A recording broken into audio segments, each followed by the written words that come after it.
Oh, hello there. I'm Scotty. You're now. Welcome back to Juniversal month.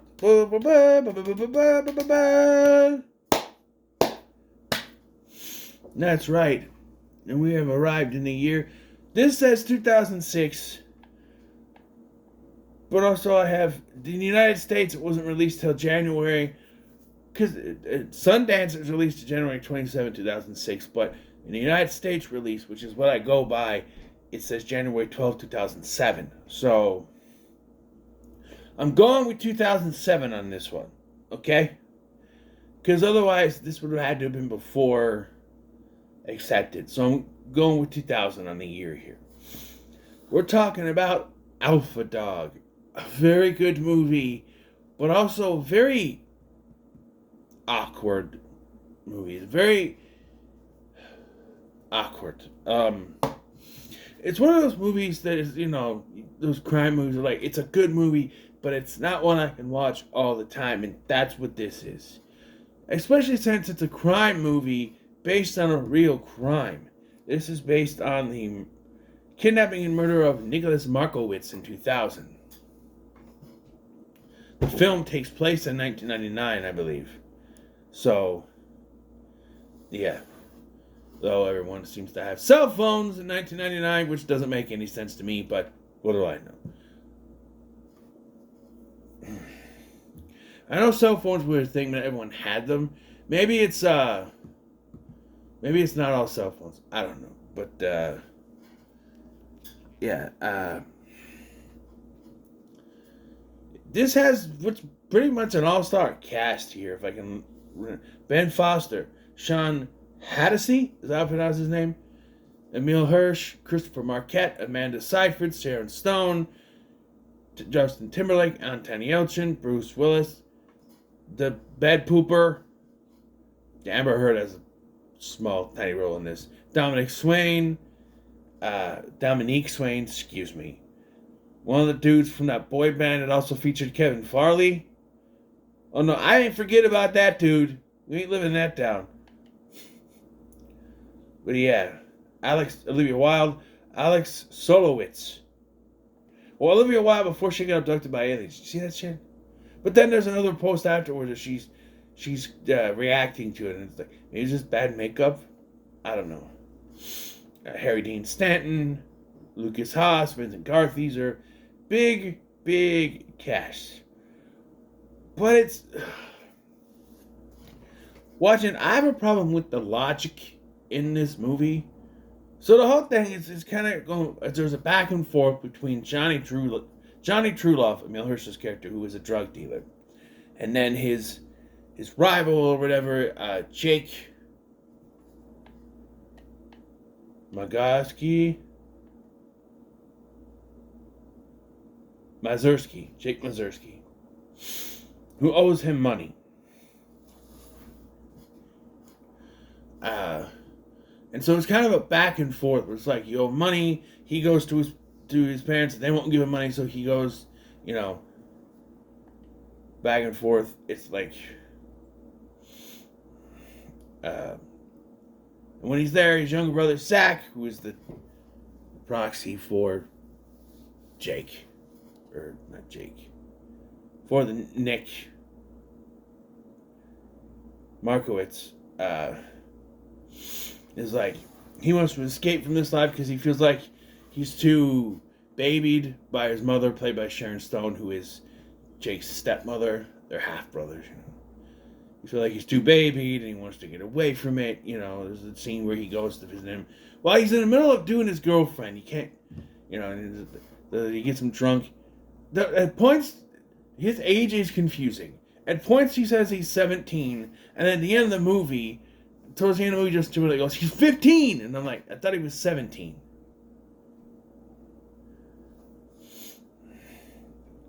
Younger half-brother.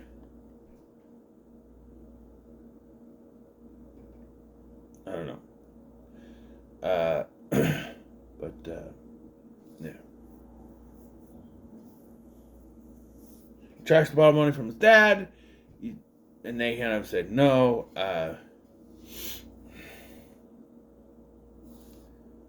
He tries to only pay part of it, which is like, yeah, let me pay in increments. I'll pay you half now, I'll pay you half when I get the money. But he's like, no, I want all of it. And I hate when people do that. Not drug dealers specifically, but like where it's like when you owe somebody something, it's like, oh, I can pay now. I can't afford to pay it all in one go because I'm on a certain budget. So I pay you half now and half later. No, I want it all now. Oh, I can't afford that. You know, it's like when you put it's like what you have to do now with pre-orders for games, right? You could put in increments like GameStop and stuff, but now there's no GameStop in town, so now you have to do it on the system, and you can only put the whole thing.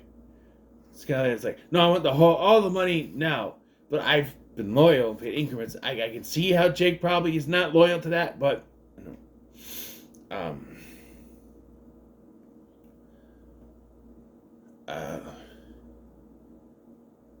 this skips a crucial part of this movie because it says that him trying to pay half his debt is what leads Johnny to getting him fired from his job. But no.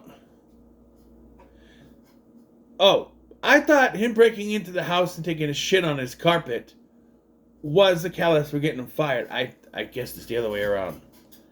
Yeah, Jake shits on his carpet. He's like, I like how the guy's like, he took a shit. How did he wipe?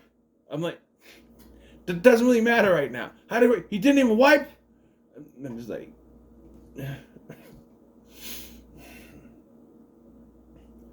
so he decides they're going to confront Jake. So he brings Frankie, who is Justin Timberlake, and Tico, or TKO, whatever his name is, to confront Jake, but they can't find him. So they see Zach on the side of the road and kidnap him. And the plan is they're just going to hold him until Jake pays the bill. Which is never once brought up. Like, they go through ideas of how to get him back. And not once does Jake say, well, I got to pay him.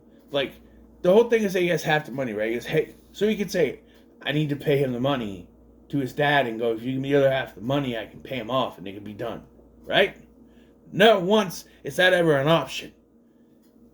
Because that's not what happened to the real guy.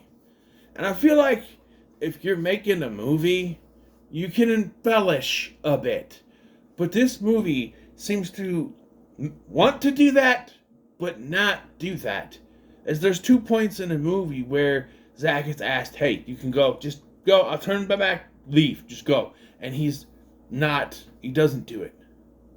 Even when you get to the end, and it's like, there is a whole other option you could have taken here, but it has to go this route because that's what happened in real life. And that's where I think, like we're telling a story, something that actually happened. I get that. We're changing the names, we're moving things around. But with that, if you're changing the name, you're moving some things around, why not move more things around to get to the point? Because it just feels like we have to get to the ending that actually happened, which means we have to ignore certain things. When he's kidnapped, there's someone in a van driving by, there's someone walking her dog, and it's like, no one did anything? Why? Because he has to be kidnapped? There's points where there are witnesses throughout at Frankie's house. There, his friend Dominic Swain's character, and what's his name? Keith is there. There's a bunch of girls. There are witnesses all over the place. And like, no one can actually have any kind of to do anything. And when they do, because the one point where Dominic's playing Susan, she goes to her mom, right? Alex Kingston, by the way. Hello, sweetie. Oh, we haven't gotten that far in Doctor Who, so I won't spoil anything else. But she's in Doctor Who. Hello, sweetie. You Doctor Who fans know that. We have met her actually. She was in the library one. But anyway, so she goes to her and she's trying to tell her what happened, and all she cares about, like, I asked for one night to make love to your father, and you can't fucking give me that. And she slams the door on her, and I'm like, these people have to act like assholes so the plot works the way it is. There's so many options they could do. Like, like I said, there's one point when he and Frank are walking down the street. He's like, you know what? Uh, why don't you just go? I'll give you a choice right now. You can take off. You can leave. Go home. Just forget about this. He's like, no, I'm cool, because he wants to escape from that life. He doesn't want to be stuck, and he's enjoying it. And that is the problem. Is they make it seem like he's in fucking heaven with everything. He's smoking weed. He's getting drunk. He's got the ladies. They're making it seem like this is heaven. And then like at one point, Susan breaks down. This is kidnapping. He's oh, you're stolen. You're stolen. It's like he's kidnapped, and you're pardoning. This is a crime. You're all accessories to a crime because you're partying with him. You know, like Keith, who essentially does fucking nothing, right? He takes off at the end. He gets, I guess he helped dig the grave, right? I don't know. But like he gets, because he was there, but he didn't see it happen. He took off. But like he gets arrested at the end. Right? They all do, except for the girls, but like, they're not really responsible, you know. At no point does anyone ever, try to just grab him and take off with him. They're all too nice to him, and I think that's the issue. Is because they're so nice. I think I'm still feeling the effects of Big LT's tacos from last night. I'm gonna die!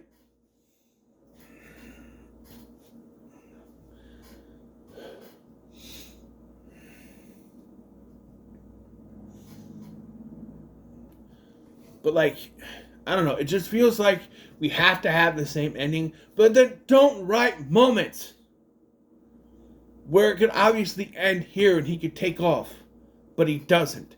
Don't do that, because then the viewer's mind just starts to think, oh, what if he did say, okay, I'll go home now, right?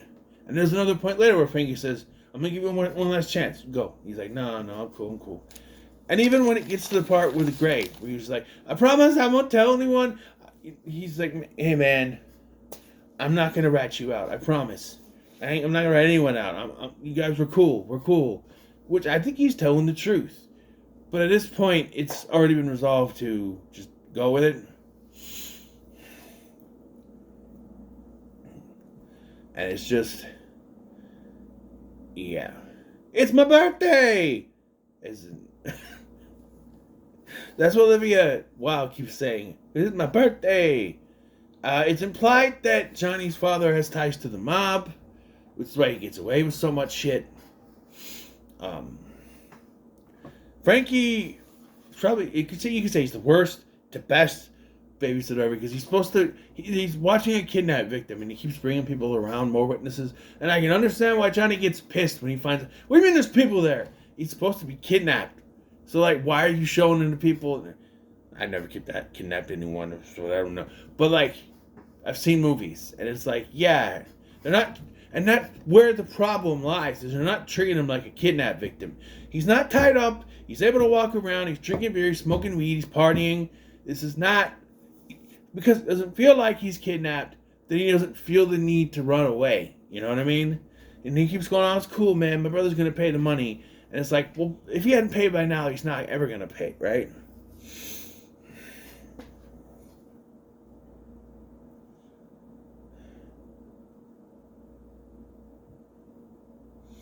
And then the two become friends. Frankie and Zach become friends, you know. And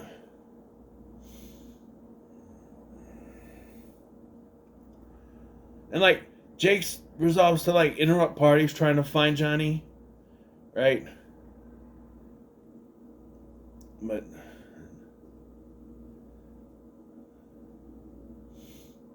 and so, like I said, they have a party. We meet Keith, who is I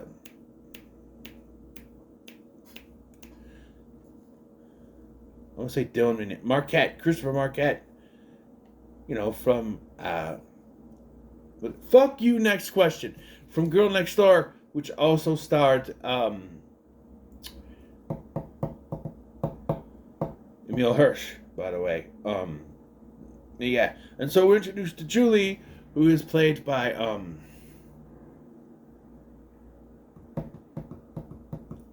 Amanda Seyfried, and Sabrina, who is Frankie's girlfriend. And then there's Susan, who is not explained, like I said. And then what's her face? The bed pooper also shows up at some point too. But yeah, like Johnny shows up and he's talking to Frank. Frank's like, "Why don't we just pay Zach to keep quiet?" Right? And Johnny agrees, but then he changes his mind because he gets a threatening phone call from Jake, and then he learns from his lawyer that he can face life in prison for his actions. Which, I guess, but I feel like you're going to get less of a sentence for kidnapping. Especially if you were to, like, let him go, and the cops do come, you just say, okay, I did it, yep, and you go in, and don't fight him.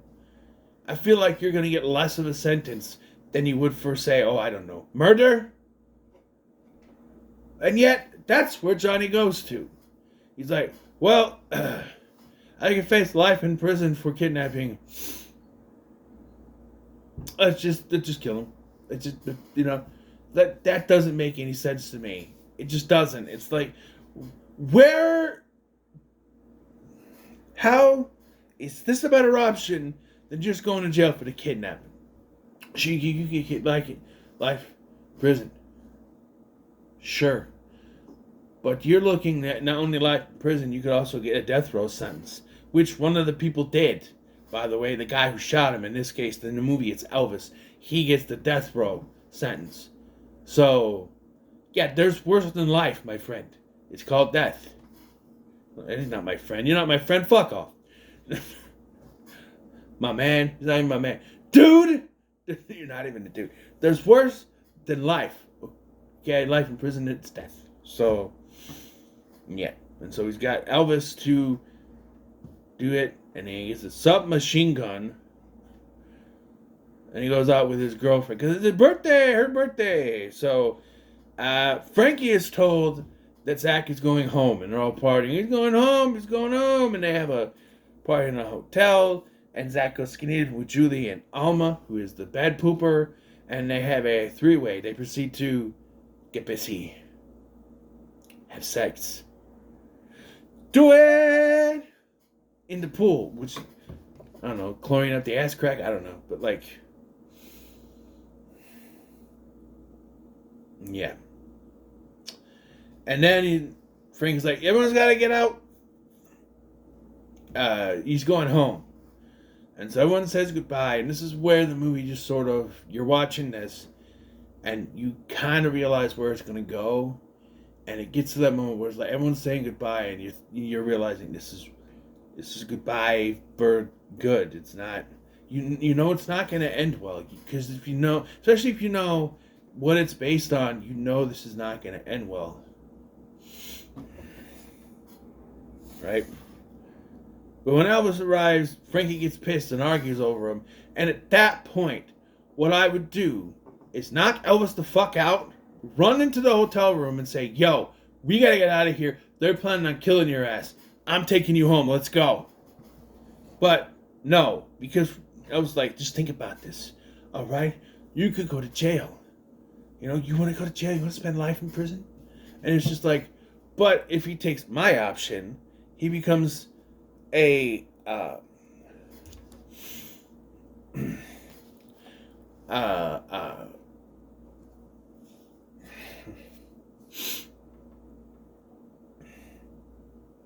an ally, right? And all they have to do is have Zach say, well, no, he wasn't complicit in the kidnapping. He had me, but he didn't know, right? He didn't know that it was a kidnapping or something like that. I know there's other witnesses, but since no other witnesses help at all, yeah,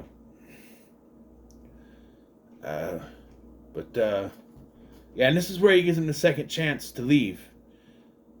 And this is where it's like, dude, if you don't go now, they're gonna fucking kill you. You need to go. Now, just take off. Go. But, nope.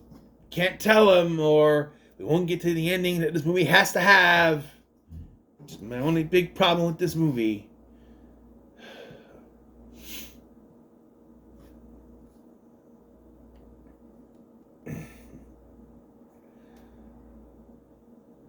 So then, yeah, the Bruce Willis and the guy and Harry Dean Stanton and the lawyer confront Johnny, tell him, hey, you gotta let him go. He's like, I don't know what you're talking about. I don't know what you're talking about. I don't know what you're talking about. Yeah, I don't know. I don't know. And hey, they try to make a deal so that the crew will get a light sentence, which Johnny doesn't believe will work. So he doesn't.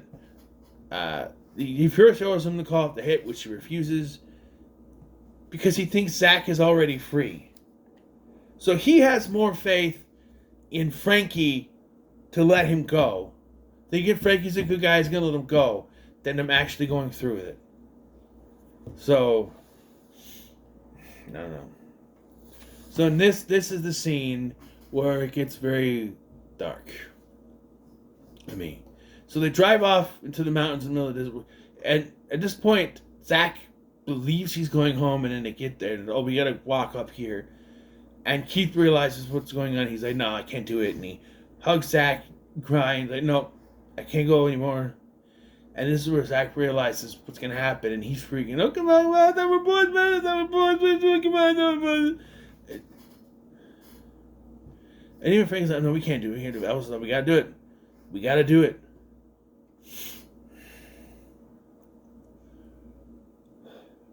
Frank's like, I'll never hurt you, man. I'll never hurt you. I'll never hurt you. Justin Timberlake is good in this movie, despite people say he can't act. He's good in this movie. They tie up his hands, close his mouth, and they knock him into the grave. And you don't see it. He knocks him in the grave, and then he fires the shot. And then they just both silently leave. And this is where a little tinkering probably could have saved this if they weren't so adamant on we have to actually follow what happened. Because at this point, all you have to do is have Frankie knock Elvis into the grave, tell him, run! And they run down the hill, get in the car, and drive off. Right? And he takes him home. But he doesn't. And it's a dark moment where they shoot him, they push him in the grave, he shoots him, and they walk off. And it's a dark moment, which is immediately ruined by cutting to Sharon Stone in a fat suit. And I know what this scene is supposed to imply. It's supposed to be about the fact that the stress from what happened made her eat and get fat, and it drove her crazy, and all this trauma that she dealt with. But just the way she looks and the way she's acting in this. It's like the earlier scene where Jake is talking to his boss, which is a cameo from Dan Scott himself from One Tree Hill. I don't remember the actor's name, but with big fake mustache, and I'm like that. And it's where he's reporting that you're on drugs, and he's like, "What? Come on, man! I'm not on drugs. Come on, man! If you're trying to prove you're not on drugs, it ain't working." Ben Foster's good in this too. But then she's all... I'm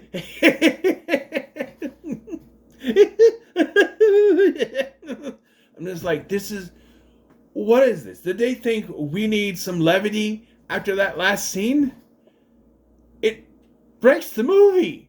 Why did you think this was a good... Not only, it's just on her face. I'm like, it's fine. And then they show they go a wide shot, and you just see her in full fat. And you go, no, why is this there? I know it's to show the stress the toll that it took on her, but it comes off as goofy. In a crime thriller, it's not supposed to be goofy. Except for the one scene earlier with Jake pretending he's not on drugs, but he is definitely on drugs. Zach's body is found by hikers a few days later, and Susan confronts Frankie angrily. He's like, I don't know what happened. I let him go. Where? Where'd you let him go? I let him go. I took him home and I let him go. And to his house, I let him go on the street, I let him go. Which is bullshit, by the way. And, yeah. So, Johnny flees to Albuquerque, New Mexico, where he finds a Lucas Haas cameo, Buzz Fescue, and drives him to Harry Dean Stanton's house. So, yeah. Tico, Keith, Frankie, and Elvis are all convicted for their roles in the kidnapping and eventual murder, with Tico serving 9 years in prison, Keith staying at a California youth authority until the age of 25. But I feel like by 18 he would be sent to a real prison. No? I don't know. Frankie receiving a life sentence and Elvis on death row in San Quentin State Prison. So, in their haste to stop from being getting those sentences, it's worse for Elvis because now he's got death row. Whereas, he was barely around, so I'd maybe a slap on the wrist for him because he was barely involved until Johnny told him, hey, go bust a cat. Johnny was able to escape the authorities for 4 years. But Sonny and dating Stanton, we don't know it. I do like how so he and his girlfriend have dyed their hair. She's obviously wearing a wig, and it looks like he actually dyed his hair, but she's obviously wearing a wig. And because of the whole situation, he can't get a hard on to have sex with her. He goes, we can do something else. We're going to play cards. I want to fuck. And then he's like, suck my dick. She's like, I tried that. It didn't work, remember? Because he's like, it's just like chewing gum. Stress does that, believe me. But, after over 5 years, in 2005, after only 5 years on the FBI's most wanted list, FBI's most wanted list, Johnny is arrested in Paraguay. Now back in California, awaiting trial, facing the death penalty if found guilty. And again, I need to reiterate, you didn't want to let him go because you were afraid you would get life in prison.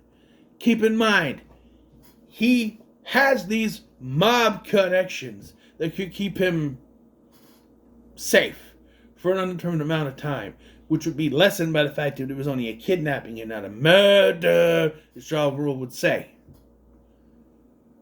So, if anything, he just made things worse than what it would have been if he just let him go. I don't know. I don't know logic of criminals, drug dealers. He's probably on drugs himself. I know he was. So, I don't know. But it didn't... It's still a good movie. In spite of the tragic real-life events, and it is terrible. It's still a good movie. I'll give it a pretty good. This was one I never thought I would ever review because it's like the subject matter. But that's a good movie. What can I say? So what are your thoughts on Alpha Dog? Let me know. Make sure you like, share, and subscribe. Thanks for watching. I've been Sky, and I'll see you in the next one.